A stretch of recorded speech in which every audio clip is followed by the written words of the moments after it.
Good evening, everyone, and welcome to the Monday night edition of the Real Chat Daddy Show. I am your host, Chat Daddy, back on a beautiful Monday evening for another evening of your favorite viewing and listening reality news entertainment show. Tonight, I have another great show in store for you. As you all know, it's Chat Daddy series Hotter Than July. And every night during the month of July, I have some of the most incredible guests ever.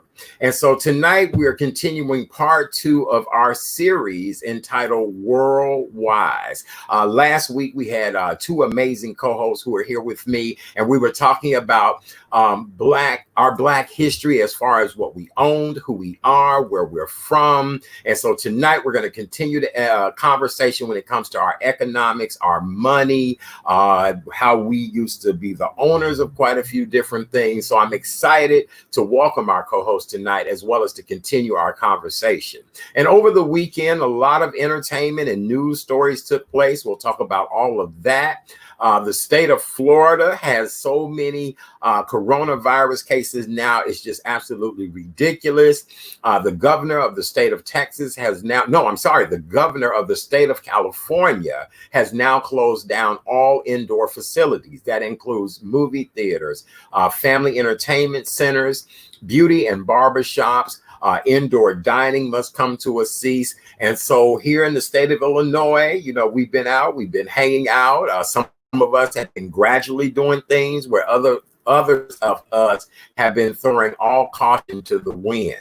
So when I bring our co-hosts in tonight, we'll talk about all the hot topics, and then we'll bring you our worldwide series that you guys need to know in order to live very healthy and productive lives. All right.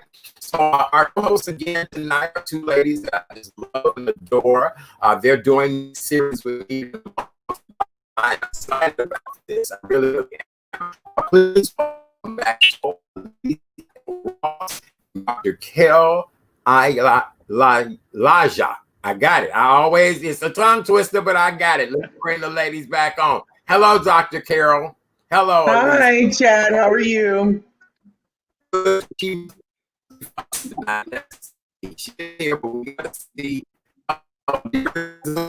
what happened.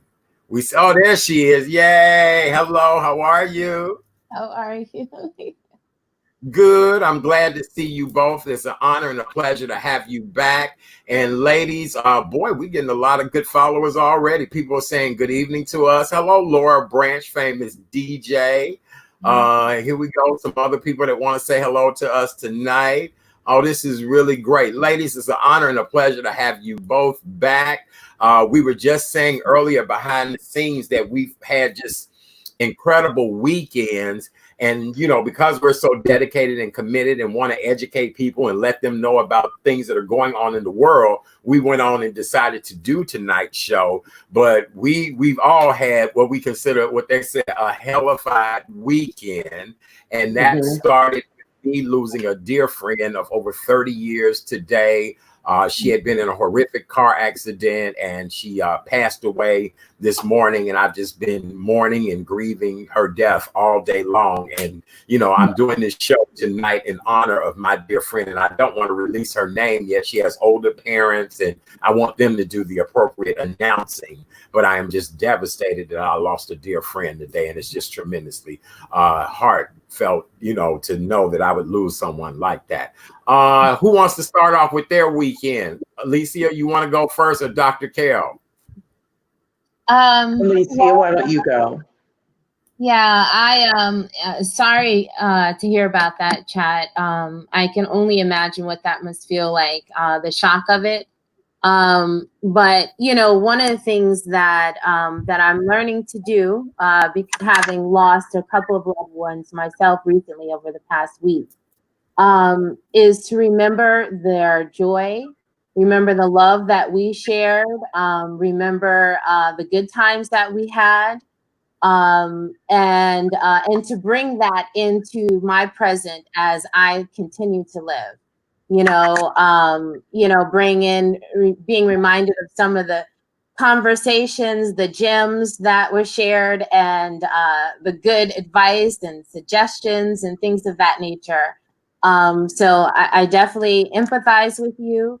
But that is, that is something that I think many of us are dealing with, both from things, something a shock, but then also obviously, of course, because of COVID. And so moving forward, I took a day yesterday. I mean, grieving is a process, there are stages of grieving. It's documented, and so forth. But sometimes we just need to take a day. And yesterday I took a day and just allowed it to all come out and realize that had to get up and keep moving and do the things that I'm here purposely to do, which is very good. You. Yes, well, I love you. I do. The sad part about this is that this will make the 8th person this year. So this is not just 1 or 2. Right. Ever since February, this will make the 8th person, and we're talking people who I broke bread with, people who I had personal jokes with, people who, we traveled, all that. So I just know personally I'm worn to a frazzle just from the number of deaths. Dr. Carol, how was your weekend? Well, Alicia and Chad, I feel the same way both of you do. I feel like this season has really tested my resolve. Not only dealing with the COVID situation, but also witnessing Mr. Floyd's murder and some of the social upheavals. There's been so many bittersweet feelings going through my mind. I know that to be absent from the body is to be present with the Lord, true enough, but it's very difficult to fathom not being able to touch or feel someone. So I'm dealing with my mother's 1-year anniversary and my mother's passing. July 6th was when she was memorialized last year.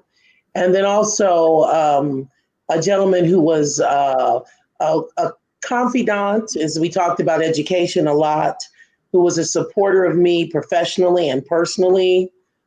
He was a man who had done a lot in public education, had forged forward and was really an advocate for the empowerment of Black children.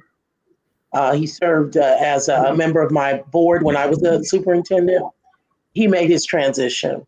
So I was honored by his wife to be asked to read his obituary, which I did not know was coming, but she wanted me to do it. And I'm very honored to have had the opportunity to attend his services this past weekend. But a lot of thoughts are going around, Chad and Alicia, just about the beauty of those in our lives and the importance of making sure that we love them while they're here and let them know how valued they really are.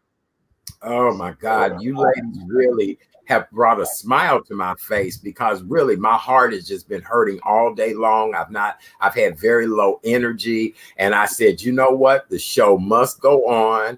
All of my 8 friends have always been my biggest cheerleader and supporters, and you two ladies, I know we definitely would have dialogue that would stimulate the world tonight. And I said, well, let's make it all happen. But this, when I say to you, it's just incredible the amount of loss I've had this year, and just personal people.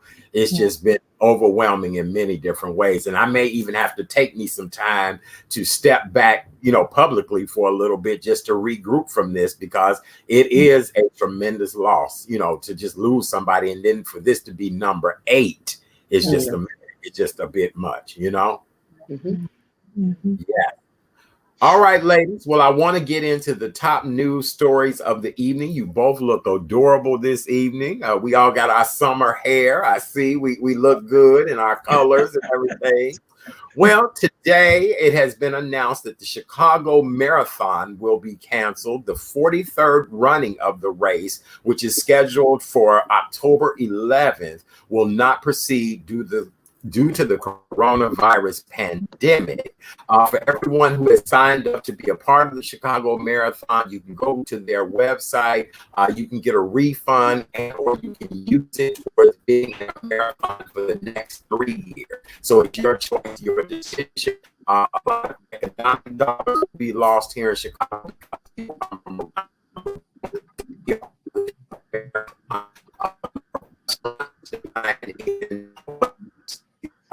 Every delivery services, things like that will be affected with this situation. But yes, the 43rd running of the Chicago Marathon will not take place this year as scheduled.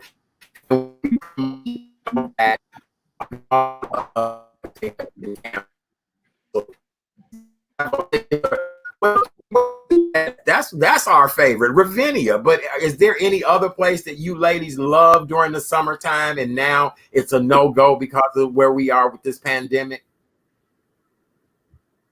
Maybe the lakefront.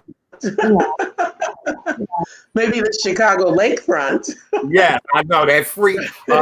I have a cousin that whenever she would visit, she would always say Lake Michigan Ocean because it was like an ocean to her. So you're right, Dr. Carol, that beautiful ocean we have over there that we can't. Right. Yes. Right. And all the concert venues, I'm a concert goer, and it's interesting. You know, my Facebook all week, I kept getting these pop-ups of concerts that I've attended with my family and friends. And I'm like, oh gosh, I miss Grant Park. I miss Ravinia. I just, I miss being over at DuSable at the festival. So it's a lot. It is. It is. It really, really is. All right. Well, with that being said, ladies, the state of Illinois announced today 883 new known cases of Corona-19 or COVID-19, known as coronavirus, as of Monday, as well as we had 6 additional fatalities. This tally brought the total number of confirmed cases in the state of Illinois to 154,799, with our death total now being 7,193, and that's since the beginning of the pandemic. And as we're hearing, more and more places are closing down due to the fact of coronavirus, the number of cases that are resurging. As I said in the opening of the show, the governor of California, Gavin Newsom, he has ordered all counties to close doors of places like restaurants, bars, wineries, tasting rooms, movie theaters, family entertainment centers, zoos, and museums have all closed down in all of the LA counties. And so that means something serious is coming about. What do you ladies think about that? I think that there's so many thoughts, right? The other thing I know, he also said that the Los Angeles and San Diego school districts will go have school remotely this coming fall.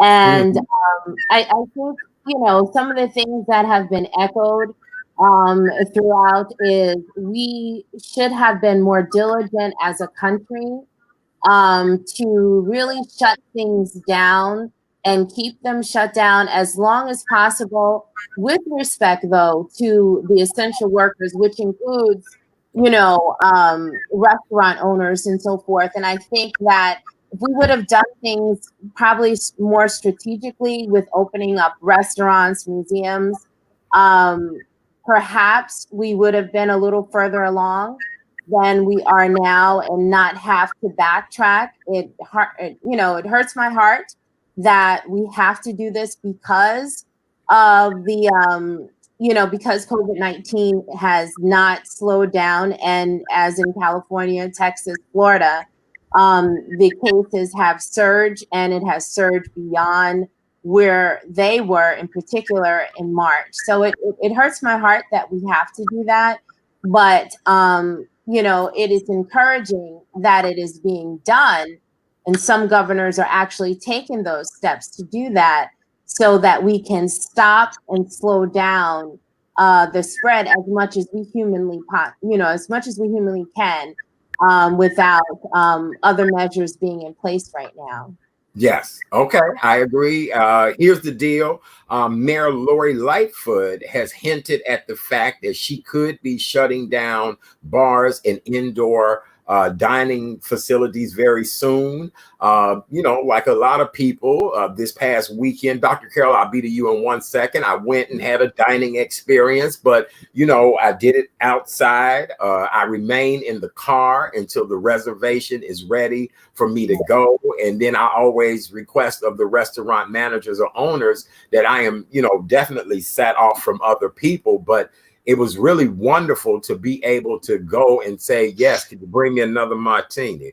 Yes. I like that steak medium well. It just felt great. But then I was looking at the number of young people who were out, no mask on, all willy-nilly. As you guys all know, I take pictures of me and my mask. Everything matches. I feel like I'm over in Saudi Arabia somewhere.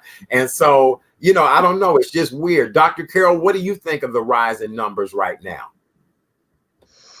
Well, it's unfortunate, but I think we're in a situation where we're going to see waves that appear to look like improvement and waves that remind us that we haven't come out of the woods yet.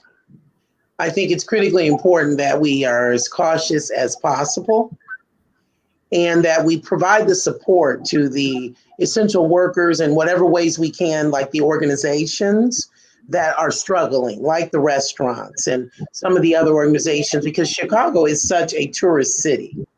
So there's going to be some tremendous fallout for the hotels, for those theaters, for those museums, for those restaurants. So I think the focus should be on, are there relief efforts of sorts for those kind of businesses so that they can continue to follow the appropriate guidelines, which may mean not opening up, perhaps only doing deliveries. But I think one of the challenges for them is economically, they are trying to stay above water.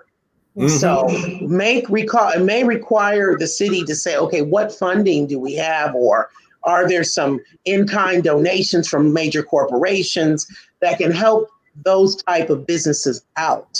And then they won't feel the pressure of reopening. And I know people want to get out, but we remember, if you recall, when we first were in stay home or stay put, there was not that rush to restaurants. Do you remember? Everyone was quiet.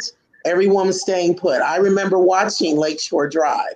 I could count the cars that came down the drive. When I looked out one of my windows, I could see that there was hardly any traffic. Now it's like, and being from Indianapolis originally, it's like the Indianapolis 500. Right.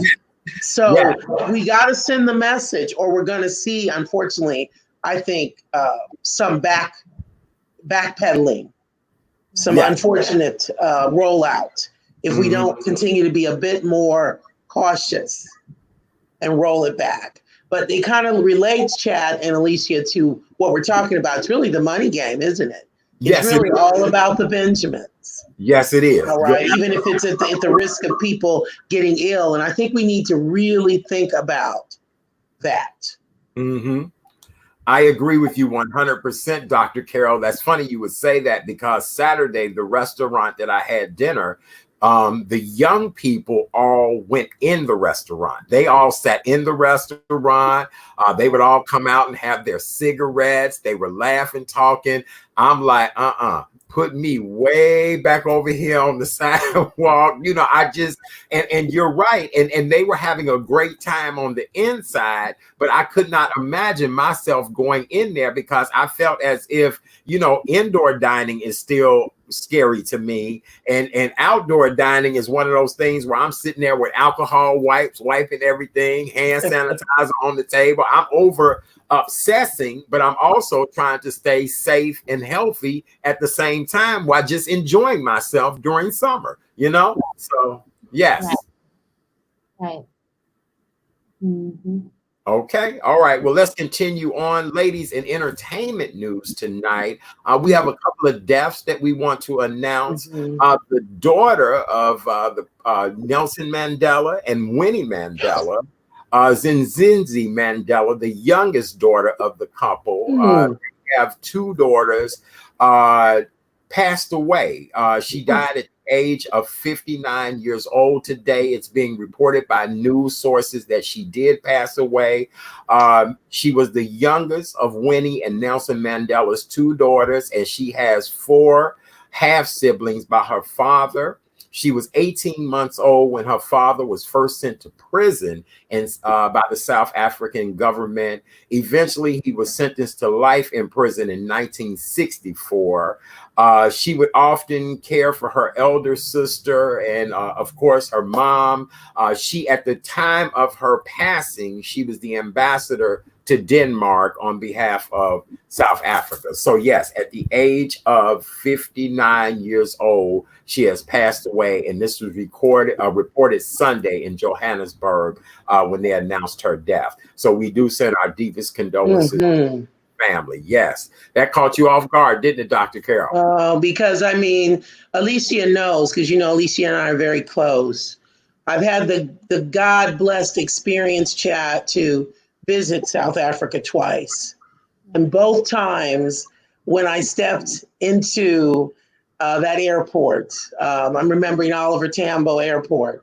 When I stepped in that airport, I was in tears. Yeah. I was in tears. I have such a connection with South Africa as an African American. When I think of the struggle of my Black brothers and sisters in South Africa, it's something that I've had growing up and going to college in the late 80s, experiencing Nelson Mandela's fight for freedom and the work of the ANC and the entire group of people that were fighting for a better South Africa. It's my struggle, so to speak. So I'm someone who followed Winnie Mandela, followed Nelson Mandela, followed the country and the changes, and was very pleased to go in 2015 and 2017 and talk to South Africans of all races, creeds, and colors and discuss where they felt they are and where they felt they were in their progress. So there was a book that was written about Winnie. I think it's called A Life. I think I bought it in South Africa, but it talks deeply about the atrocities she experienced trying to keep Nelson's legacy alive, and her daughters were right there with her. And one excerpt I remember, her daughters had been taken away from her in the night and hidden from her, and she was thrown in prison. So as you speak about her daughters, they were soldiers right there with their mother in the fight to redeem and respect the name and legacy of their father. And so it touches me very deeply to know that one of their children is gone. Yes, absolutely. Absolutely. And just overwhelming again. You know, as I said, this is all what the news is all about. Dr. Carol, thank you so much for that, personal and touching story about just the lifetimes, as well as who knew, you didn't even know I was going to announce that. So I didn't know it yet, but you always are on time because you always, from the time that I've known you and had this opportunity to be with you on this platform, you're such an authentic man in a field that sometimes, broadcasting can be very unauthentic, but you are extremely authentic, and it's just like sitting in your living room with you. So yes, I'm not one to hide my emotions. It did touch me greatly. I love it. I do. Well, that's what makes for great television. That's what makes for great radio. And just, this is a reality show. That's what I tell people. This is three people sitting in their homes, and we're trying to educate the world. We're trying to bring our people into being more cohesive and understanding each other. And so, that's how this all works. Alicia, is there anything you wanted to say about her passing? Yes, actually, I literally just found out before the show. So I put on my South African bracelet. As Carol said, we talk about our travels often, in particular as it relates to South Africa, because we both have a heart for the country. We have a heart for the struggle. And I remember my first experience, publicly, I should say, with Nelson Mandela was when he first came to the United States. He actually went to Brooklyn. And at that time, I was living in New York, and my mother knew about passion and her passion as well for South Africans and our Lycan story. So we actually went to see him in Brooklyn at that time. And then later on, when I was in college in New York at one of the SUNY schools, and I had my radio show as a college student, I remember dedicating the show one night when, Elder Nelson Mandela was released from prison. And well, when he became president. And then another memory is when, when I actually went there, I was there in 2006. And I had several classmates that I met when I was at my college in undergrad. And I was able to meet up with them in South Africa all those years later. It's just a couple of years, right? Yeah, just a couple.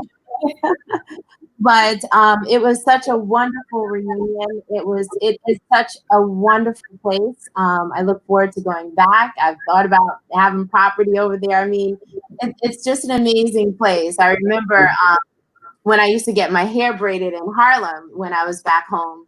The sister who used to do my hair, the first day that I came in, she said, you look like Sarafina. So after that, I was Sarafina.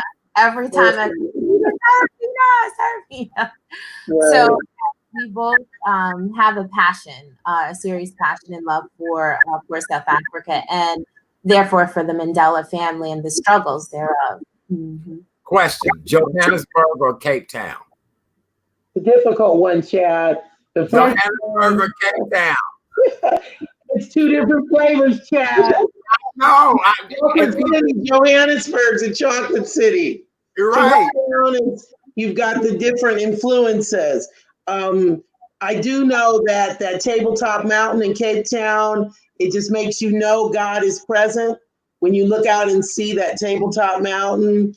And then also I had the opportunity, the first trip was to Johannesburg. I went on the safari with my son, face to face with the elephant. Unbelievable, never forget that. And then the second time in Cape Town, I had the opportunity with my family to go to the Cape of Good Hope and to be at that furthest point, Chat and Alicia, that furthest point of Africa.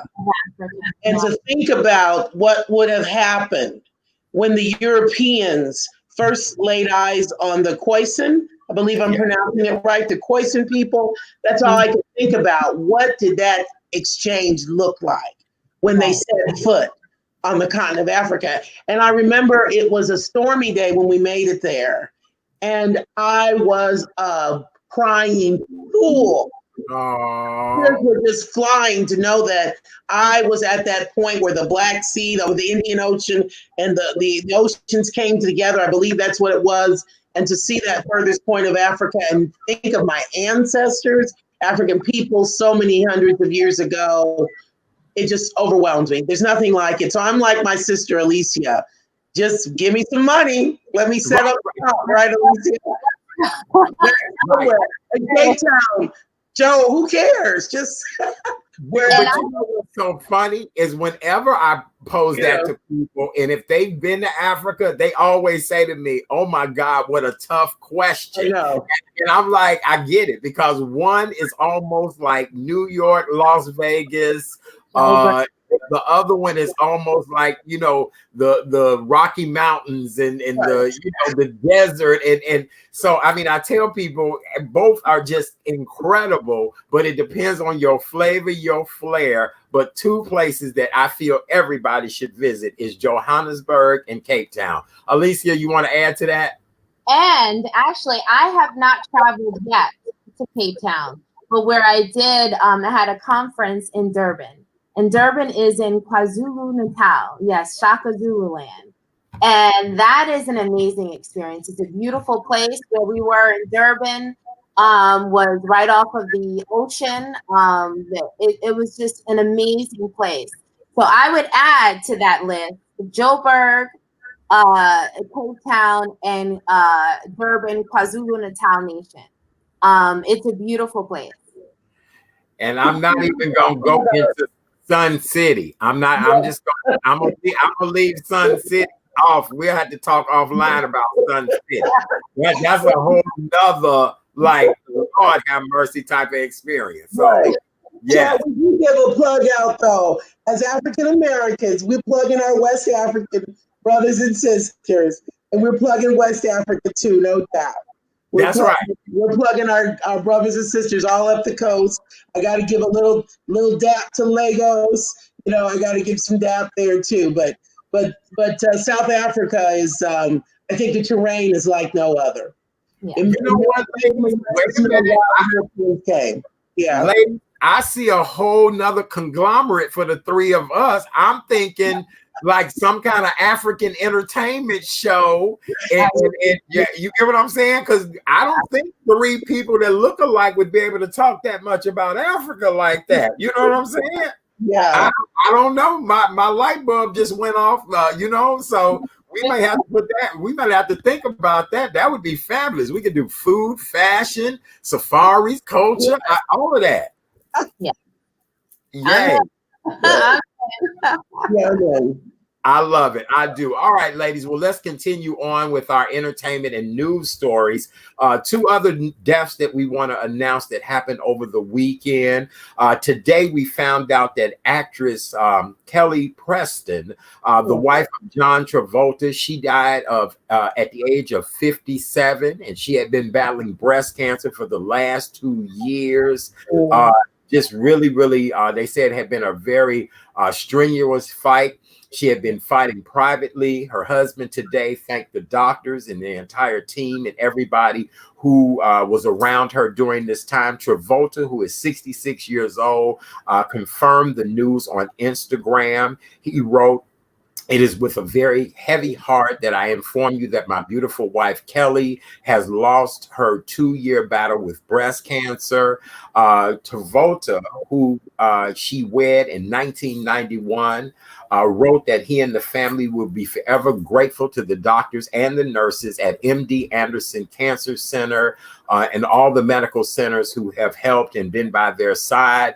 And as you guys all know, they had 2 children together, one that's a teenager, 19, and another one that's 9 years old. And remember, John Travolta's son, Jed, died when they were in the Bahamas on vacation a couple of years ago. So we do want to give our thoughts and prayers out. And you know, Kelly Preston was famous for playing Jerry Maguire's wife in the movie. Remember that? She was really popular at one point as an actress in a lot of different films. So we are so sorry. And then last but not least, we want to acknowledge that the body of actress Naya Rivera has been found. As you guys all know, Naya Rivera had gone out on a pontoon at Lake Vervroot in California, which is about 56 miles northwest of downtown Los Angeles. She and her 4-year-old son went out. She never got back on the pontoon. The little boy was found in a life jacket, sleeping. He said that he and his mom went for a swam, and his mom never did come back up on the boat.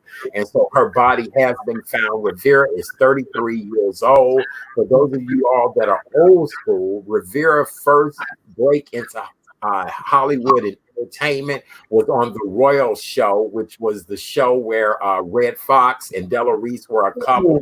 And our good friend Mary Ann Alder, actress and comedian who was a co-host of this show 2 weeks ago, she was her mom on that show. She was the daughter of the royal family, and the Naya Rivera was the granddaughter, and you know, so that's that connection. So we'll have to have Mary Ann Alder back on to talk about the life and times of Naya Rivera. And we are just so sorry. As you guys all know, she played on Glee. And her role on Glee, she played the mean girl on there. She also was in a lesbian relationship. But this is very, very sad. And she was on Glee from 2009 to 2015. So I just can't believe that. It's sad. It really, really is. Yeah, it is. Yeah. Ladies, we talked about that a little earlier. And we were in I think, Lisa, we might say, spiritual commune, thinking about Miss Rivera and the whole way in which that could potentially impact your beautiful little boy. Some of the unanswered questions. And of course, we don't have those answers. But the hope would be that if information comes out regarding the nature of her death, that we focus on potential issues, if in fact issues of emotional or those type of situations come out. We don't know, but how we can as a society make sure that we're focused on social emotional. Mhm. My initial thought was she was with her son, Right. the person that loved her unconditionally. And Alicia and I spoke about this. When we say, Alicia, we had some dialogue. We were speaking about it yesterday. Right. Mhm. Right. Yeah. Yeah. Yeah. You know, we're hearing a lot of stories. You know, there was a time when we heard about a lot of different suicides within the Black and Brown communities in particular.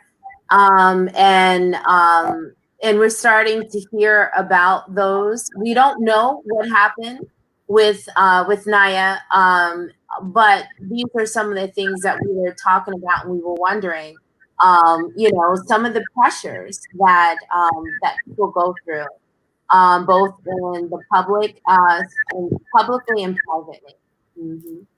You know what, ladies, and here's the deal. You know, we oftentimes talk about suicide, but then they're also saying it could have possibly been an accidental drowning for the simple reason the place where she was, the body of water she was on, to Yeah. my understanding, it ended up being, I guess, like a man-made lake. Like there was some disaster that happened there, and they ended up turning it into some type of man-made lake. So they were saying that if she drowned, she may have gotten caught up in all of the screens and things that were in this water. Deep. Yeah. So Okay. I don't know. We'll have to figure it out. You know, I'm sure they'll tell us once they do whatever, you know? Right. Right. Right. We don't know. They'll probably have to have specialists who can ask the questions, perhaps. We're getting weird feedback. Somebody has their volume up a little loud. Where's this weird feedback coming from? All right, let's try it. Like it's me. See that? Huh. Okay, go ahead, doctor. I'm sorry. No, I'm saying to both of you that the possibility could be that the child will be a major provider of information, but it will require specialists to speak with the child. Yes. So because the child has to be traumatized, recognizing that he saw his mother, he went to sleep, and she's no longer there.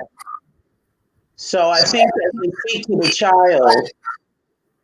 child can explain what was perhaps the condition before he started with his mother. But that will probably take specialists to uncover that kind of a questioning strategy. And you know what, ladies, I just thought about this. With you both being in education and have been in education for a number of years, Doctor, you being, you know, a superintendent, and Alicia, you working in, you know, higher secondary education, higher education. Ladies, I can only imagine the trauma that a lot of these young children go through just in their day-to-day lives. Imagine, you know, if you live in a home where someone had a drive-by shooting, or a family member has been in a car accident, or just even explaining COVID and people dying, you know, I'm sure it's very much overwhelming. And you as administrators and working with these young people, I can only imagine, you know, how you'd have to even deal with this. Yeah, it is something, it is difficult to deal with because, of course, you're pulling on our heartstrings also. When you know the families of the children that are going through traumatic situations, you know, but professionally, but then also socially, you know, you learn how to work with a child, a student, young adult. You know, as we speak about also, you know, college age students, and you work from that perspective. But because the thing is we're all a community, and we as educators, we understand that we're all a community. So we're part of that child's community, that young adult's community, that adult who's taking classes, their community, because it's all inclusive in their social structure and makeup at the time that they're in school. So it can be difficult, and we definitely have to be strategic about approaching situations like that, which is one of the reasons why you hear a lot of, you hear many educators, fearful. We're not just fearful of going back into the schools because of just catching the COVID. We're fearful and, preparing ourselves for what may come if something happens to one of our students or their family members. Right. And how is it that we're going to deal with that? On top of the fact that we're dealing with being strategic about how we carry ourselves in this pandemic. And as we talked about in the beginning, dealing with our loved ones also. Right. Yes. Because, ladies, my biggest question would be that you both go back to work, you do what you do, you have people in the classroom, but God forbid either one of you are diagnosed with it, would you have to use your sick time or because we're in the midst of COVID, would they give you that 2-week period to do what you need to do? Who would replace you? Would the classroom have to be locked down? Would everybody in the classroom have to be tested? I mean, and then it spreads to the family. So it just kind of makes me wonder how, all of this will play out, because I'm very sure somebody will test positive, in the classroom or in the lecture hall. Dr. Carol? Well, your thoughts are right on target, Chad. There's so many layers of concern with any return back into the traditional schooling environment. I want to commend our superintendents, our mayor, and our governor, and all those leaders, his task force, and teachers and all school employees as they begin to navigate this. Also, our parents. Several candidates that I work with who are seeking to become principals have spoken about the need to speak to parents and hear what parents are saying before making decisions as to how children receive their education in the fall. So ideas that we need to think about are not only the potential health risks, the legal risks are very much important to think about. And on a level, as we think about some of the impact of death, dying, and sickness, is the social emotional aspect. Now, the state has a social emotional framework for education that is critical. So a lot of our schools are dealing with trauma-informed education, and they're developing their social emotional platforms, how they are supporting children and helping them to develop an understanding of empathy, understanding of one another's cultures and belief systems. So that's an emphasis right now in this time with our schools. But just as any initiative, it takes time to build and understand how best to do that. Right. So no one has a panacea answer. No. We're building upon. And when you compile the fact that we are in a pandemic, you're talking about our leaders are saying, how do we get our staffs ready? How do we get staff ready? How do we get families ready? How do we get schools ready immediately? And we know that's possible. So everything you said, Chad, is right on time. Yes. We spoke last time about the idea of some of the inequity that's embedded when we're talking about e-learning. We know there's a level of inequity. Everyone's not at the same place in terms of technology. All families don't have quiet environments for children to study or the actual tools for children to study online. But on the other hand, once we enter the schoolhouse, we're dealing with another set of risks. So there's risks all around to educate the children right now in COVID. Yes. Right. I can only imagine. Go right ahead. I'm sorry. One of the things I just learned recently regarding the e-learning in the Chicago public schools, the mayor, she actually did make an announcement in late June that they will have, the schools will have access to at least 100,000 plus students will have access to internet. And that's great, because we need that. They need that. They should have had it, but, grateful that she and the philanthropists and organizations and companies have come together to make that happen for this coming school year, and also projecting for the next 4 years, I believe. But, and that's where one of the solutions comes in. We have to, as mentioned, as Carol said, as mentioned last week, companies have to come together to provide the technology, the resources, the internet access, the technology, the computers that in order to be efficient, not just during COVID lockdown e-learning, but just in general. And that is something that we as a nation should work on, because again, we should not be a digital divide nation. And we are, obviously. And therefore in the major cities like Chicago, we should not be a digital divide city. But we are. And that is something that we have to work on. And digital divide, meaning the quote unquote disadvantaged students, and communities and the poorer communities, if you will, where access is not easily available. But as Carol mentioned, there are many factors for all students regarding social and emotional well-being when we think about the students being at home. Very good. All right, ladies. Well, you've done an outstanding job. We've gotten through hot topics. For those of you all that are just joining us, welcome to the Monday night edition of the Real Chat Daddy Show. I am your host, Chat Daddy. I am here Monday through Thursday night from 7 until 8:30. Sometimes we go to 9 o'clock. None of us got nowhere to go. We all at home.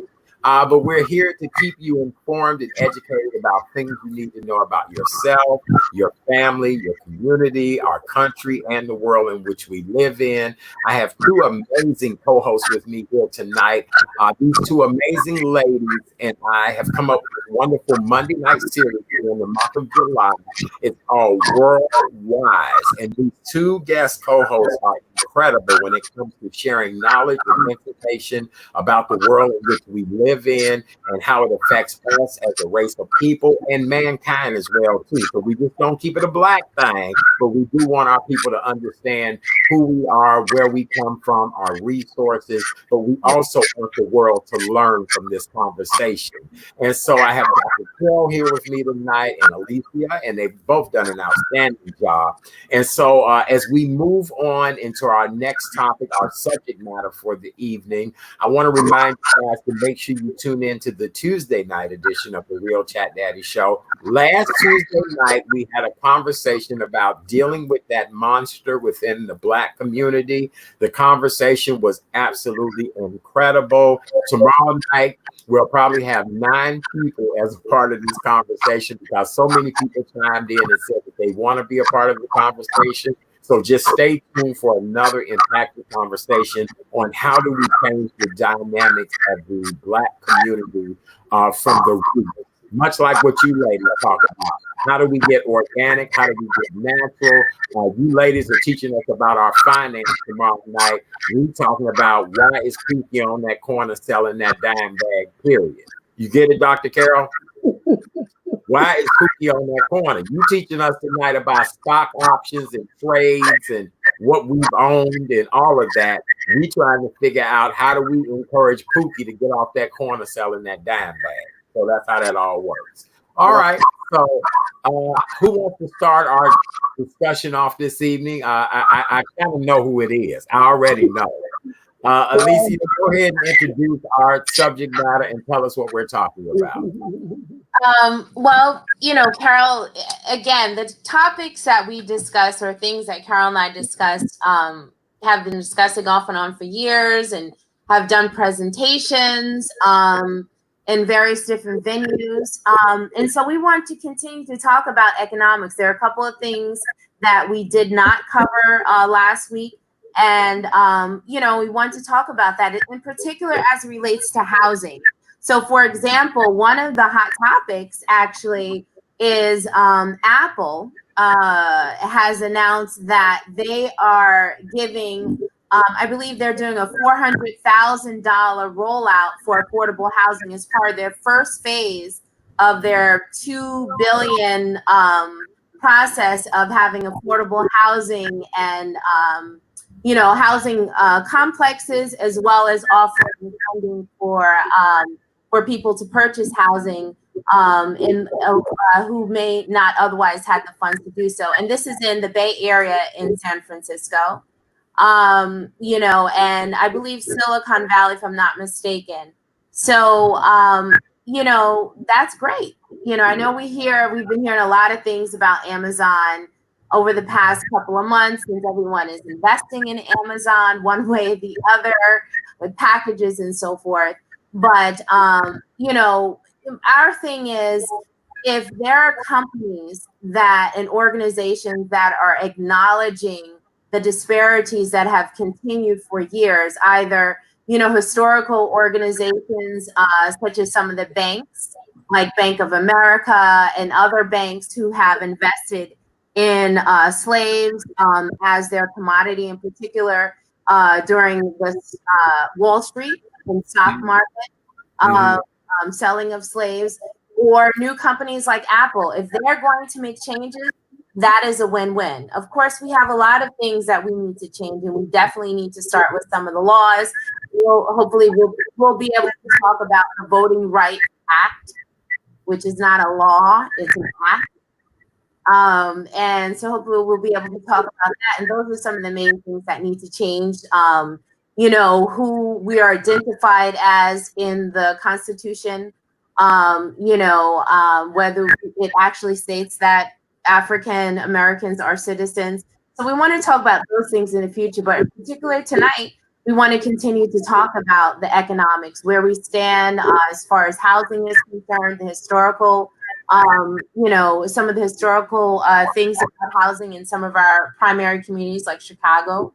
Then you have Rosewood, of course, Tulsa, Harlem, and then we want to also therefore talk about Kenilworth and the Levitt towns, if you will, and we'll talk about more what that means in a moment. And then, of course, therefore, around that, we want to talk about what does sundown towns mean, and as it relates to housing and living and going in or not going into certain communities. All right, very good. So where do we want to start? You mentioned Harlem, and I am a young man who has had a connection to the city or to Harlem, New York, Manhattan, since the age of 13. And really? I am just blown away with the new Harlem. Not that I don't like the new Harlem, but I remember when Harlem was all Black. I remember when Harlem went through its drug and gang and prostitution issues and things like that. And now to know that there's a Red Lobster right next to the Apollo is shocking. It's shocking. Yeah. What happened to our piece of the pie? We don't own Red Lobster. Let's go back to Pookie. Okay. About Pookie. You said Pookie on the corner, didn't you? Yes. Asked about that. All right.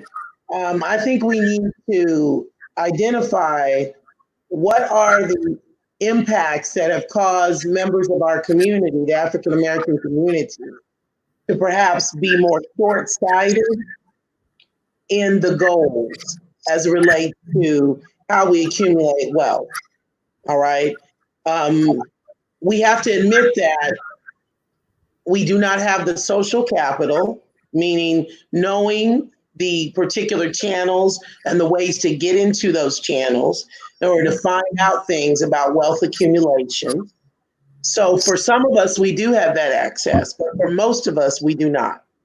And everyone knows that wealth, the accumulation of wealth is generational. Now, what I want to clarify is there are rich Black folks, but they may not be considered wealthy. Wealthy is over generations of accumulation, where you have the transfer of wealth from each generation to each generation.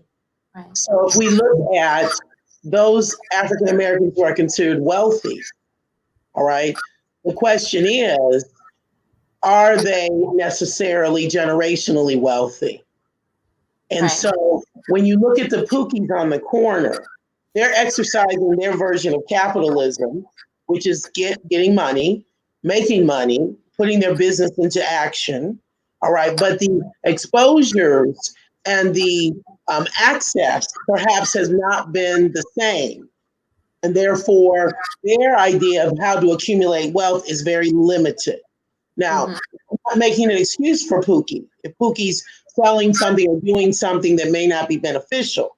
But on the other hand, if we could think about transferring or exposing at a very early age young people into understanding how they can create wealth in other ways, I think that would be very, very beneficial. So when we look at a place like Harlem, I feel like you feel, Chad, going to New York often, usually annually, and not being able to really find some of the things I maybe found 20, 30 years ago, where I thought Harlem was a mecca for mom and pop shops and things of that nature. Now you're talking about big conglomerates, which I think have also been placed around New York in general. You'll see the Marshalls and the Red Lobsters and things like that. So some of the uniqueness maybe that we envisioned years and years ago has kind of gone to the wayside for big corporations.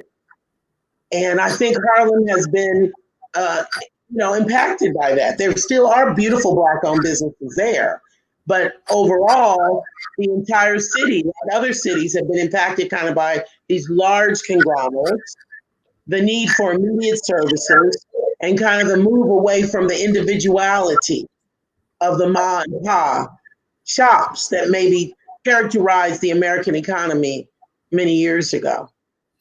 You know, I was just shocked. My last trip to New York, I got to my family member's home, and she lives on the 10th floor of the building. I looked out her living room window, and there was a Starbucks on the corner. And I said, Starbucks on the corner? I said, wait a minute, that's the same corner where I saw a pimp beat a prostitute when I was younger. I saw people doing drug transactions, all of that. And I said, oh boy, Harlem has changed from what I knew coming up as a kid to now I'm able to get a latte, 30 steps from my relative's door. It's interesting. And I thank God she's able to stay there because she's been there since 1967. Wow.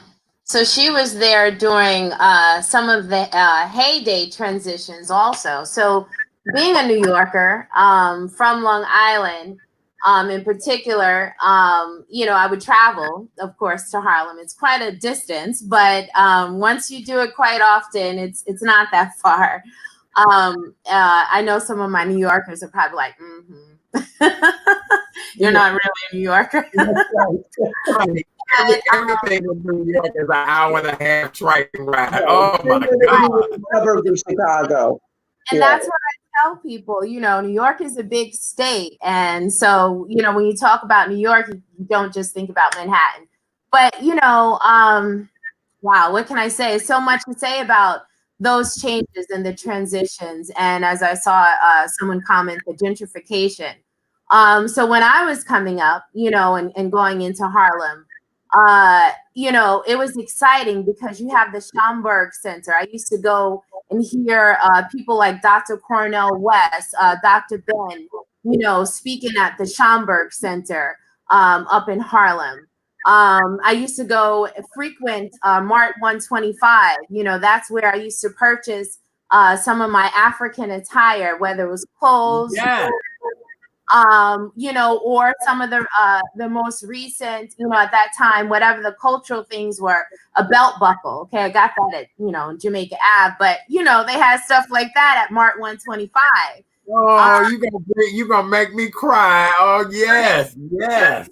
And so, but then, so you had these Black entrepreneurs, up and down that street where Apollo is. You had Mart 125, you had the Apollo, you had several of the restaurants on that strip. But yes, up the street, you had up the road, you had the Schomburg, and then you had some of the other restaurants that were there that many of us frequent when we were growing up.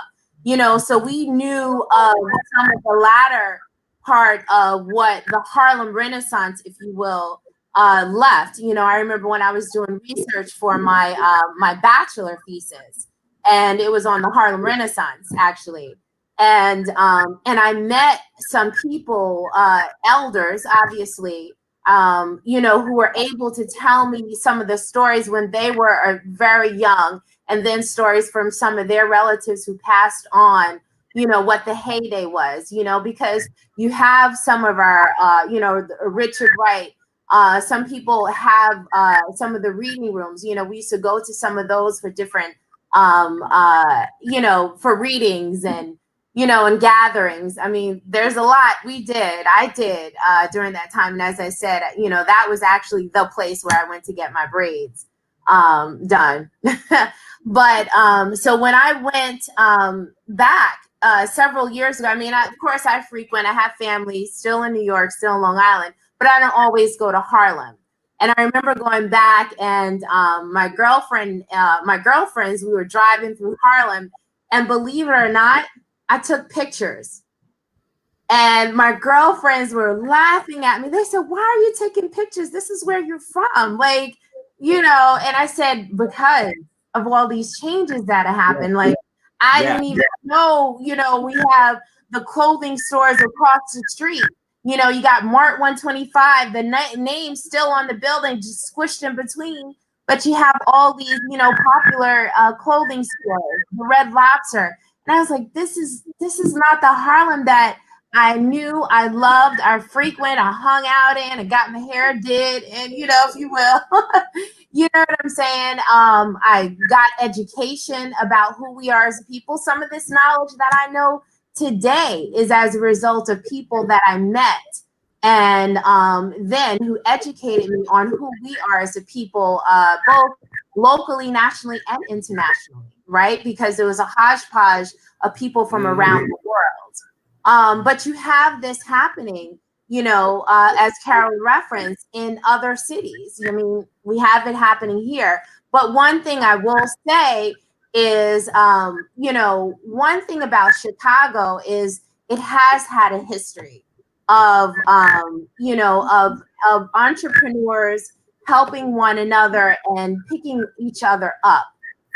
But then you have, as you all referencing, Pookie, on the streets, who has not identified his entrepreneurial spirit in a way that will not put him in jail, in a way where he will not be looked upon in the negative, so therefore, yes, you have to have people who are willing to reach out to those brothers and sisters, and develop programs so that, you can, and programs that's going to use that entrepreneurial spirit, because it is an entrepreneurial spirit. You remember hearing people, saying some of them are the best mathematicians, better than some of us, than we can even imagine. Some of them are strategic entrepreneurs better than some other entrepreneurs than we can even imagine. And if we can hone into that spirit, of who they are in that way,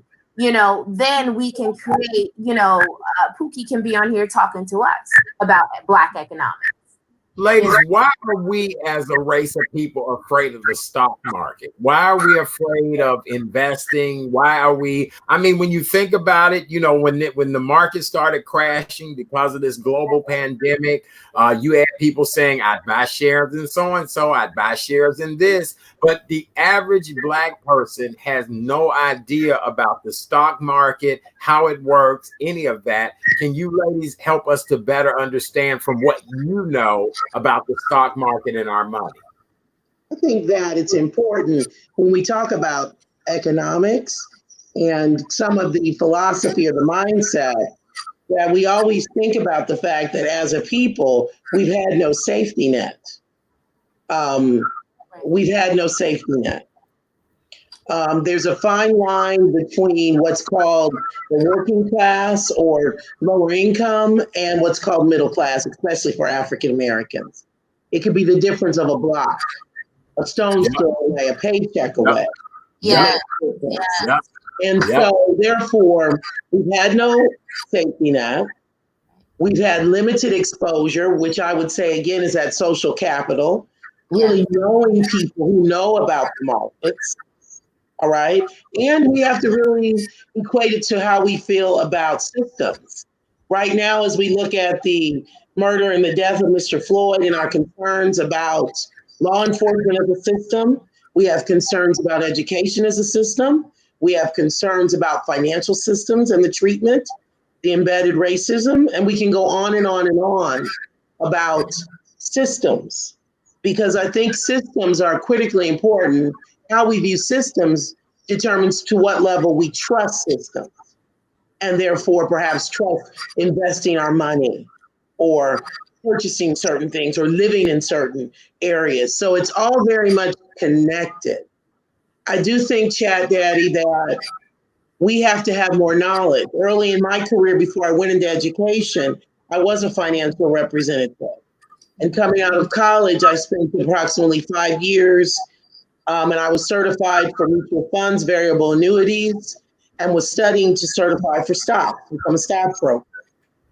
So when I remember those years in the late 80s and early 90s, and I remember that floor of investment reps, you could count, and this was at LaSalle Street, the former Kemper Financial, you could count on one hand the African-American representatives. I was one of them. You could count on one hand or one finger the Latin representative. He was there working with me. We were working together. So it was a sea of over approximately 100 reps where we were very, very, very small in number. And our goal and our job was to promote funds and explain finance and markets, et cetera. So right there, the exposure to financial markets are limited for many of us. And so I think the more and more we look at financial literacy, and the more and more we help everyday people like each one of us here on this platform to understand how to accumulate money without fearing losing it, then we'll have more folks being willing to take those risks.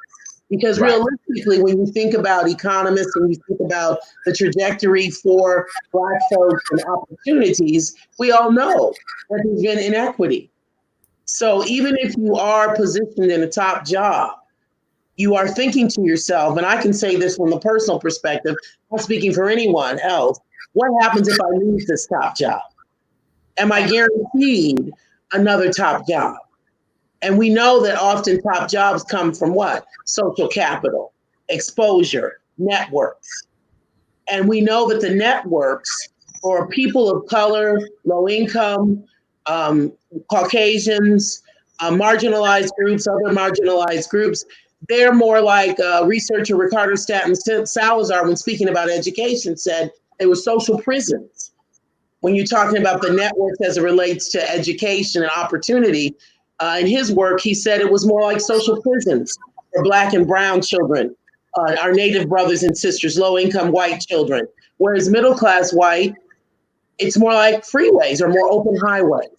Mm-hmm. So we have to really be clear on that. And I think our white brothers and sisters also understand that the social capital is limited.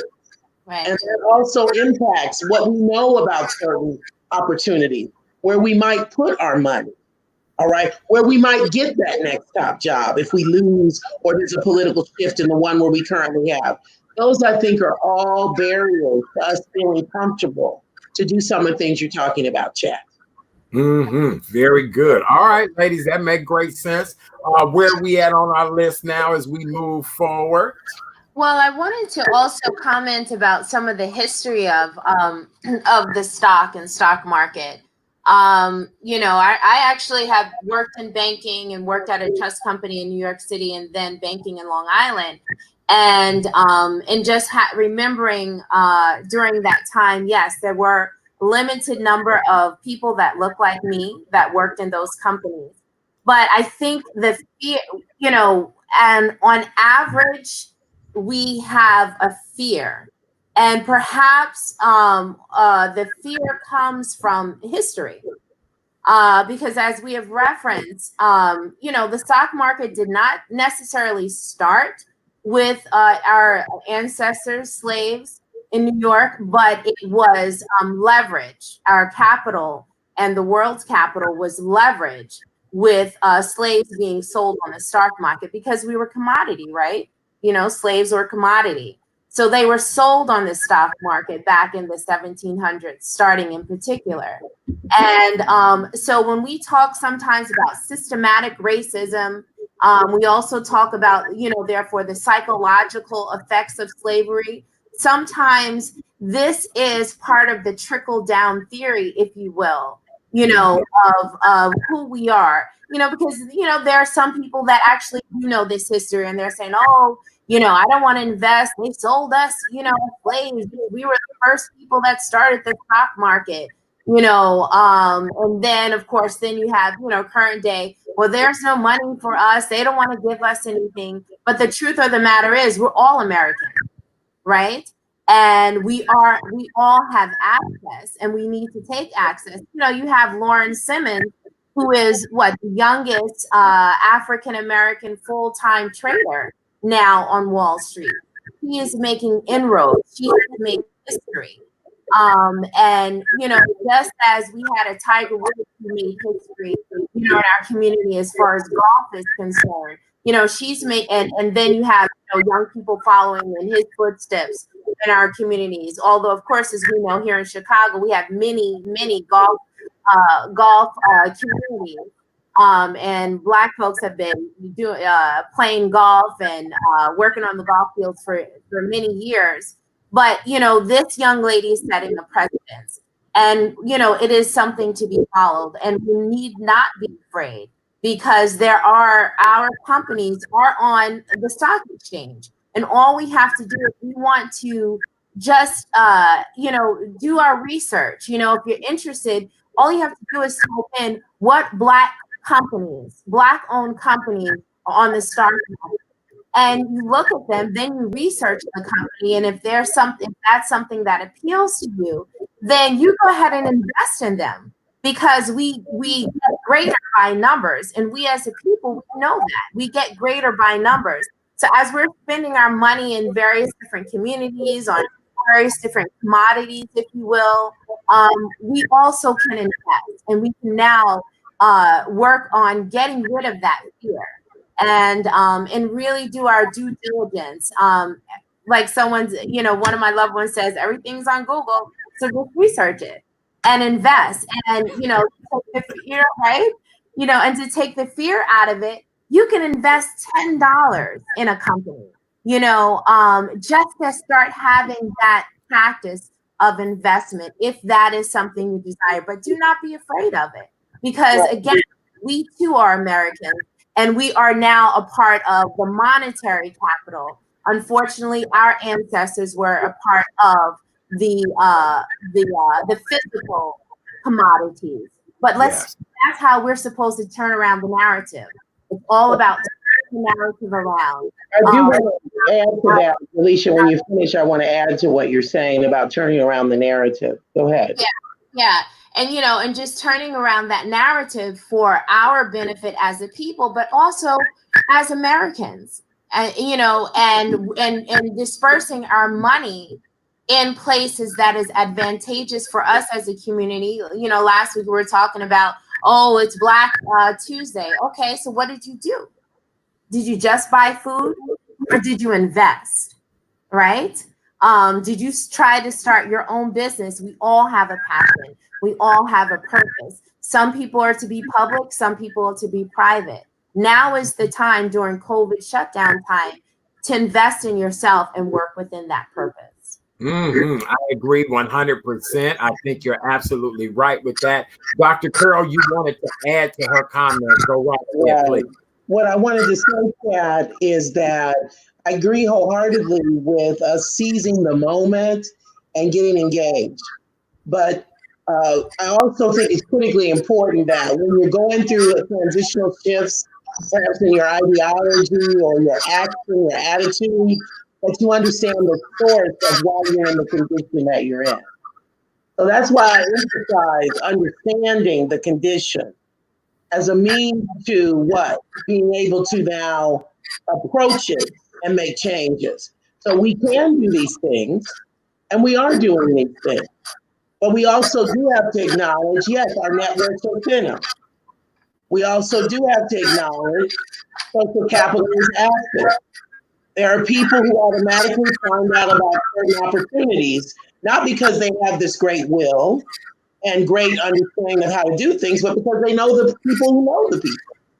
So we cannot pull away from that. That is a reality in this life. And researchers Oliver and Shapiro, when they talk about that black-white economic gap, they specifically point to the fact that Black people have dealt with total different institutional challenges and political challenges. All right. Black folks also deal with different situations in the labor market. They deal with different sociological challenges, which cause them to perhaps not have the exposures.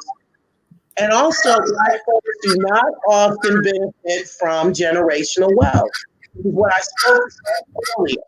So even as we look at some of our big hitters, like a Sean Puffy Combs, or other folks who are in our society who are big money people, all right, often they're the first of their generation to earn that level of wealth. And that's different than a Rockefeller, right? That's different than a Carnegie. Okay? So that also has to be taken into account. Once we know where we've been, we know what we've experienced, and then incrementally we can learn and grow. So I just want to make sure that as you think about my narrative, that it's clear that I'm very supportive of let's just do it, because I live that life of doing it. But I also know what barriers occur, and I think it's very important for us to recognize the barriers, process the barriers, and then move beyond those barriers. Yes, I agree 100%. I do. Wow. Ladies, now that we're living in the midst of this global pandemic, a lot of people are pressing that reset button to try to start their life over again.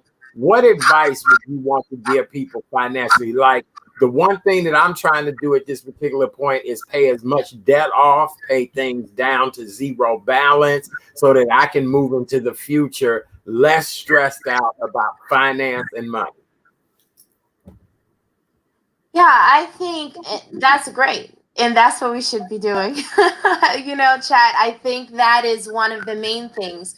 You think about, in particular in our community, we like to, and our society as a whole, we like to get, as far as women are concerned, we like to get our hair done, men as well, our nails and so forth. But we're in a quote unquote lockdown situation, in particular at the beginnings. Yeah, some of these stores and businesses are open now, which is great for them. But a lot of us and a lot of people have been able to put some funds aside because they have not been spending in some of these places. And the other thing is, as far as our community is concerned, our dollar, as we referenced last week, we use our dollar on all kinds of things. We're shopping for clothing, shoes. During this time, it is a good time to be conservative for many different reasons. Because of the emergencies, unfortunately, that may come up within the family, within families, and amongst loved ones. But also, we don't know what 2021 is going to look like, and then for the families, the children, being able to kind of be conservative during this time. As much as possible, we want to support our local businesses because that helps the economy move forward. But there are local businesses that have online purchasing. So we can do some of that. There are local businesses as far as restaurants are concerned where, as we mentioned, you can get takeout or sit outside. So we want to definitely support them, but, learning to be conservative with our funds. And again, investing and researching, what it is that we can do with the money with some of us who have been able to save and some of us may not have been able to say, what can we do? Where can we invest? Because this is a tricky time. So learning to be conservative as much as possible, but still being a part of the community. I agree. Dr. Carol, you want to add something to that? No, I agree wholeheartedly with what Alicia is saying in terms of being, humble and watchful and all the things that are necessary as we go through challenging times. I want to commend some of the things I'm seeing with entrepreneurship that's popping up. I was blessed with my former secretary who's now designing masks in African-centered fabric. I mean, the creativity coming out of being a mother of three and having to mask her children, which is very powerful. And then you have so many platforms like Etsy and Amazon and some of the other platforms that are allowing people to show their goods and sell their goods and develop their talent. I'm so pleased that friends who are sending recipes while they're being creative, believe it or not, and they're reading up on ways to eat that might be more healthy during the season and sharing ideas. Alicia and I talk about that. We've been talking about different health foods for weeks now. Yeah. People are developing their knowledge. And what we're saying is this is a great time for some of what I'm talking about, that social capital and that transfer of knowledge to occur, even at the home front, when we're sitting with our children or sitting with family members and discussing, even if we're looking at TV and we hear a report on COVID, are we sitting down and speaking about, now, what do you think about that, Chad? Alicia, what do you think? Does that seem accurate to you? What have you seen? What's some of the observational data you're seeing when you're walking around? I mean, even giving ourselves a chance to strengthen up and have critical thinking skills. This is a prime time to do that. Because we're in a situation now where we're flooded with constant news and constant visual images. Why not use it now to strengthen up on learning what we need to learn? And I think this is the time we can do that. Now, there are those families that may not necessarily know what that looks like, but we have social service organizations, the churches that are coming online, ways in which to maybe give some pointers so that our families can have some healthy me and you and us time. That will translate into some powerful opportunity for what Lisa and I are talking about, growing and knowing. As I speak to you right now, my friend is planning a mother-son, mother-daughter game night.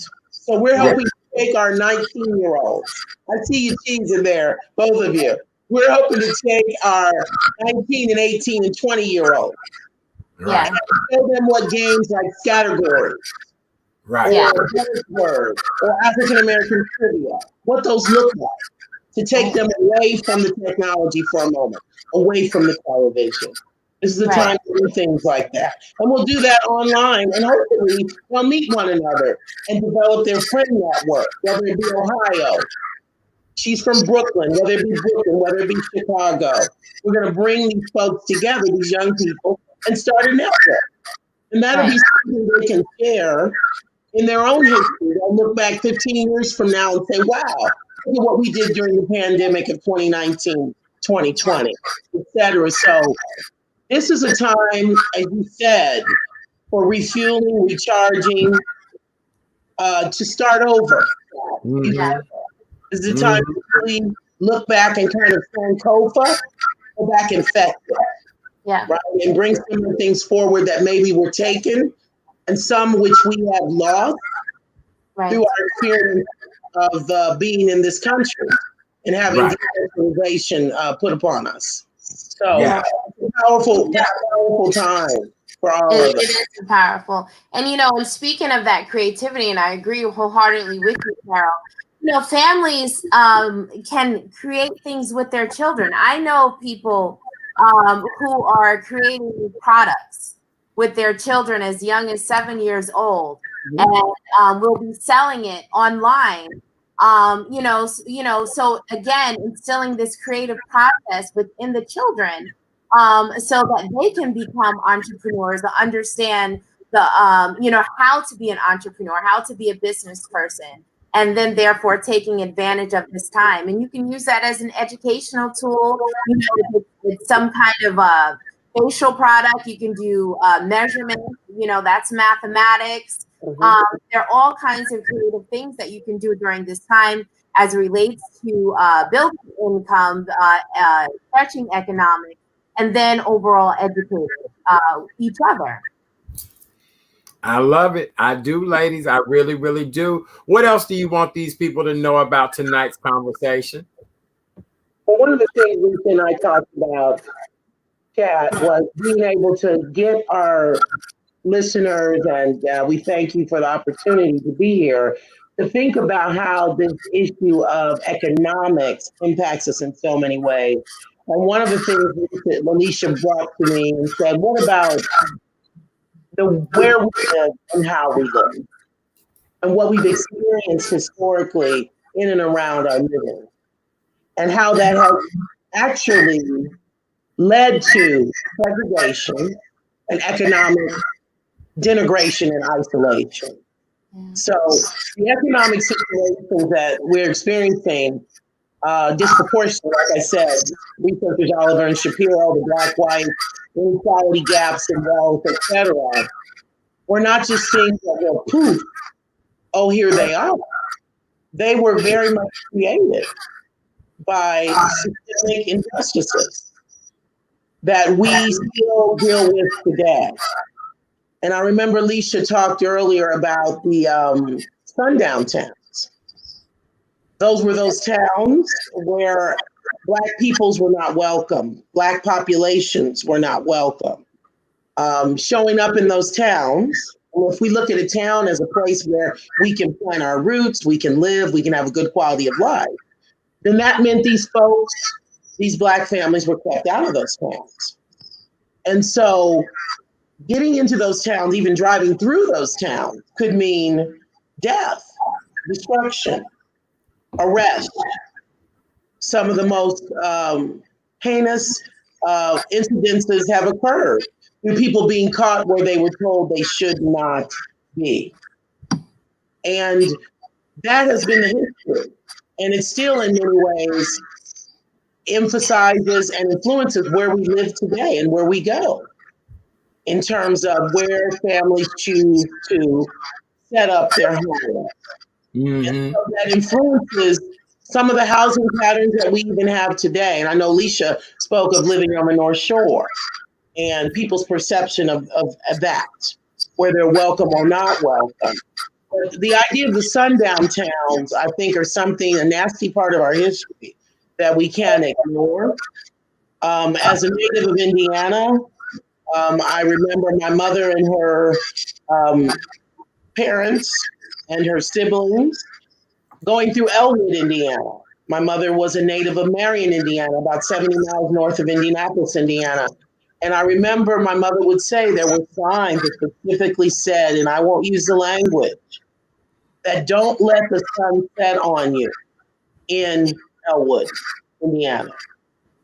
And I recall my mother sharing with me because my grandfather was on paper classified as white. He was a one-dropper, so to speak. So physically, he looked very white and was classified as white on paper. And he would take my mother and her siblings, as my mother shared, and have them get down when he drove through this town. So this is the history. Yeah. This is the reality. Right. It has impacted housing patterns. Right. Mm-hmm. In society, when we look at the city of Chicago, and I'll let people like yourself, Chad, who know the city much more than I do, Alicia, your father being from the city, knowing the city more than I do, because I'm a transplant to Chicago. But what I understand is how the South and the West Side became what they became. Black community. How did that become? And we have great history there, great communities. But why was that? Why was that relegated to certain parts of town? And I'm throwing that out to my co-host and the chat daddy. I remember a time when we did not live past Ashland Avenue. I remember a time when we did not live past Damon. I remember a time when we didn't live past Western.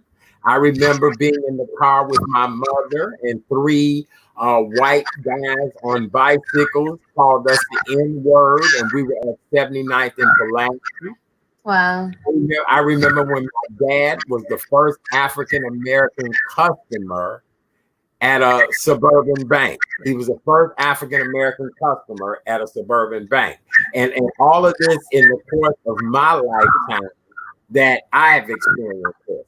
Being the third or fourth Black family on a block, and now go back to that block and you wouldn't even recognize the block. Wow, that is something. That is history. And that's not too long ago. You know, no. That's not too long ago, chat. And, you know, and so when we think about that, yeah, that's one of those you want to sit back and say, wow. But then let's think about what's happening now, right? Some of these things are happening now as a result of the uprise and the other pandemic that's been going on in our country. And therefore the other reset. You know, I remember when I first moved here from New York, I remember, and I might have mentioned this on our radio show last year, I was driving downtown and, you know, and I was driving, I didn't see too many Black people. And I remember going home and talking with my family. I said, well, where are the Black people?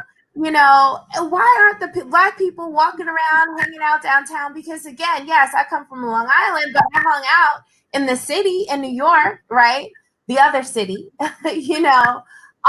So, and you know, and yes, there's racism and segregation in every state and every city, in every community. But there is a socialization that is different, you know, that I experienced when I first came here. And so I remember also, therefore, I was working at this Boys and Girls Club. It's now no longer there. It was in Little Italy. And so, you know, Little Italy, it was on Taylor Street. And so therefore UIC is right there, right? And if you're at the top of a home, you can actually see downtown, you know, and it's not grayed out or anything, you know, it's not in the distant, you know, not in your distant view. It's very close. And I remember working with these students, and I said to them, you know, okay, we're going to go. At that time, the Echo Center at the Chicago Symphony Center was new. And I said, okay, one of the field trips we're going to do is going to go to the Echo Center because it's an education center for children to interact with and learn about musicians, various different instruments that are used in the symphony, jazz, you know, musicians and artists and things of that nature. It's an education, it's interactive programming. And I remember my students, they were middle school students and high school. And they said, well, we don't go downtown. And I said, what? What do you mean you don't go downtown? I said, do you realize if we were on a floor higher, we can actually see downtown? Mm-hmm. I mean, they were very serious, and it was more than one student. And I said, what do you mean you don't go downtown? I said, do you know this is your city too? You know, and this was in it was in 2000. I said, do you really realize this is your city too? And so needless to say, it was a mission of mine to take them down. Number one, not just to downtown, but of course, to the Chicago Symphony Center. Right? Yeah, of course. Okay. Of course. Right? You know, and so that was one of the experiences in that way. But more recently, and Carol knows this story, and I've shared it with you, It was the infamous night when we all came together. Oh, that's right. Yes. I remember being on the shuttle. Carol and I were on the shuttle going to Ravinia. Chat. Not to see Mary J, but to meet Chat. Unbeknownst to us. Yes. And it was the last concert of this season for us. It was late September. Yeah. So there were so many great people, including Lenny Kravitz, big fan. If you're listening, watching, holler. No, I'm kidding. But I saw many concerts that last summer, many concerts, right? So this was the last one. Carol and I were getting together. And so therefore I had taken the shuttle many times, to Ravinia, and, lots of people, lots of our, people coming in from the city and traveling, brothers and sisters, going to the different concerts, Common, Latifah, and so forth. So I remember we were sitting there and I heard it for what it was the last time. Someone said, "Oh, where are we? Where is this?" Because there was a town just up the road from Ravinia. And this is dark. You sure we're gonna remember where our car is? I hope this is not one of those Get Out towns. It feels like one of those Get Out, the movie, right? And it just bothered me for the last time. And I had to say something. I'm sure Carol was surprised. And I said, listen, we need to realize, first of all, no, I confirmed to them, this is not a Get Out town. At some point, it was a sundown town, all these communities up here. And yes, you still have to be careful.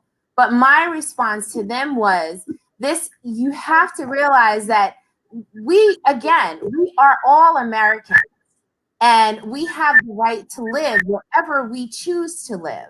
And there are, and quiet as it's kept, there are affordable apartment rentals and affordable homes to purchase in the North Shore of Chicago, as well as I'm sure other, unspoken communities around the country where our people are saying, oh, I can't go there. I don't have the economics. I don't have the income to live there. And and so this was, I was giving a speech before seeing Mary J, right? And I was like, no, you can do this. I said, if you wanted to, I said, that is the problem. You're allowing fear and the history of these former, quote unquote, former sundown towns to keep you out of a place where if you want to live here, you can live here. It's right near the lake or, maybe further inland, but you can come here also. This is your city. This is your state. And this is your country. And I said, and we have got to get past that fear. We've got to get past, thinking that we don't belong, because the more that we keep thinking we don't belong, the more that is instilled on us that we don't belong. And so then therefore you will go into towns in 2020 and people will look at you funny and people will question, why are you there? Either directly or indirectly by saying, oh, you must work here. No, but you do. And I actually live here. And I can say something to my city council if you continue to be disrespectful and discriminate against me, because I'm in here. Love it. We have that right. Yep. We have that right. You're absolutely right. All right. Very good. All right, ladies, anything else we want to add tonight? I know next week we got more to add on to this and put on there and all that great stuff. Anything else tonight? I you want me to go ahead, Lisa, or you want to go? Please, okay. Please. I want to say that, when we look historically at our condition, especially as we think about today and we think about the emphasis on equity, we think about the emphasis on understanding the deep impact of systemic racism. We have to understand that fear and place and boundaries are some of the tenets of keeping people enslaved, whether it be mentally or physically. And all of the issues that we discuss, if it be around in and around the financial system or other systems in which we operate, are systems that are worthy in their true form. We need a financial system. We need a strong educational system. We need strong law enforcement. I'm the proud daughter of an African American police lieutenant in the Indianapolis Police Department. I believe in good policing. So all these systems are critically important to our society.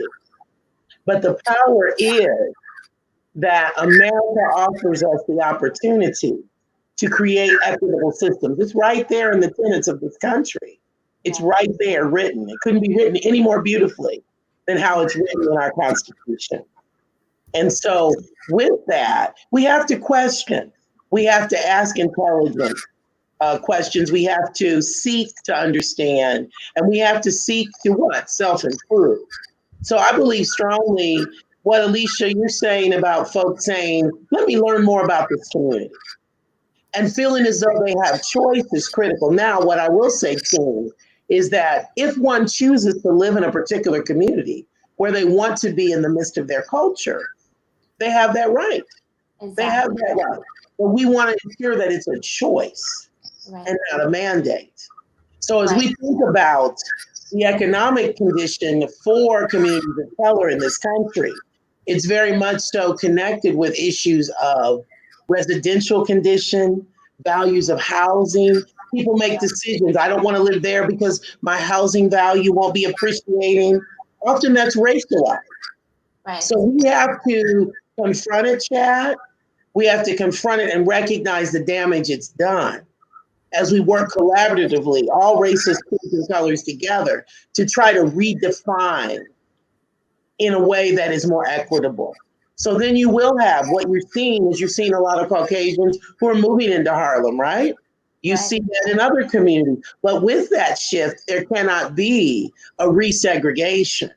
It cannot be now Harlem's an enclave for upper middle class young white couples who want to live in Harlem. It has to be a situation where we are offering all people opportunities to live in all communities so that everyone can enjoy.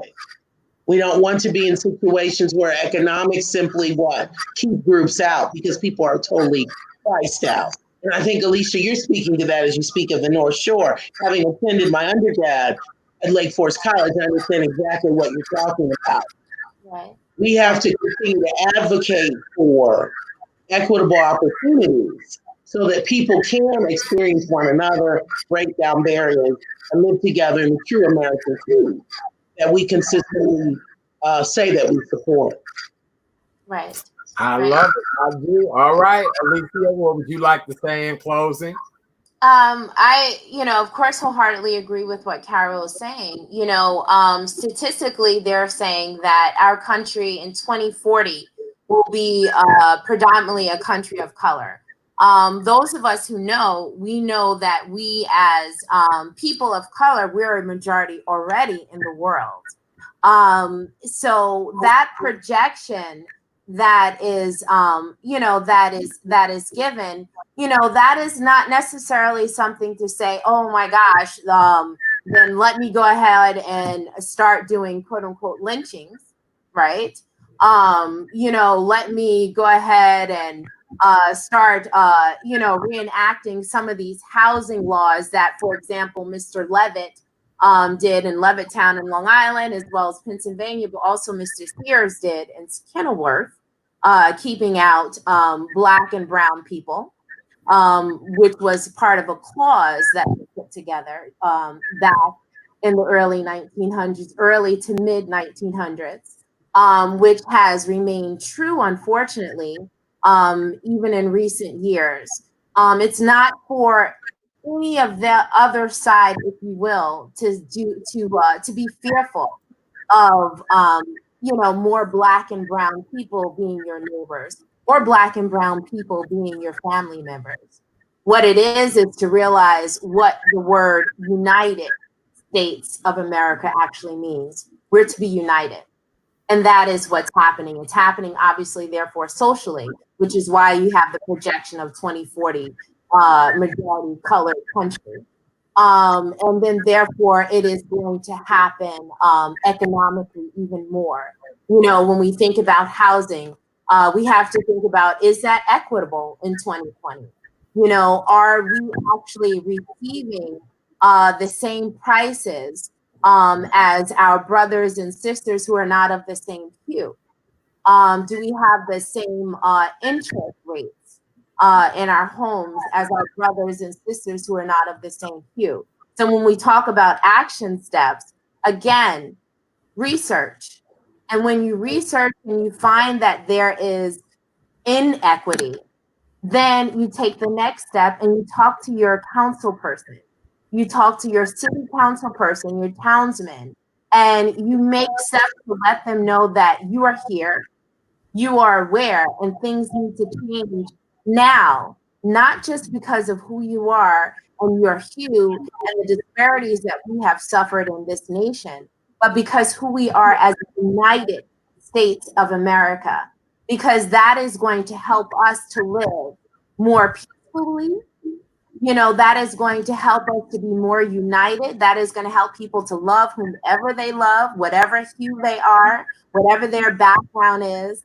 And then we're going to move forward truly as an example at that point. So there's work to continue to do. And then therefore our voices have to be heard. Beyond the protest, we have to look at the laws, the clauses in our communities, whether it's relating to housing, whether it's relating to education.